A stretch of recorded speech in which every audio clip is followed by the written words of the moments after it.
అందరికీ శుభోదయం అండి. ఎదగాలనే వ్యక్తికట 2 అస్త్రాలు చాలా ముఖ్యమట.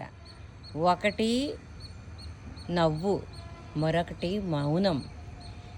నవ్వు అనేది చూడండి, నవ్వుతుంది కదా. నవ్వు అనేది సమస్యకి దూరం చేసుకోవడానికి, నవ్వు అనేది సమస్యకి దూరం చేసుకోవడానికి, మౌనం అనేది సమస్యకి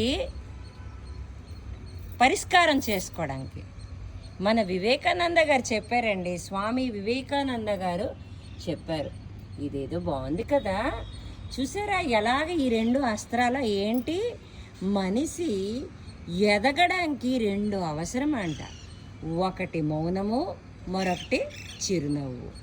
ఒకటి సమస్యని పరిష్కారం చేస్తుంది, తొలి దూరం చేస్తుంది, ఇంకొకటి పరిష్కారం చేస్తుంది.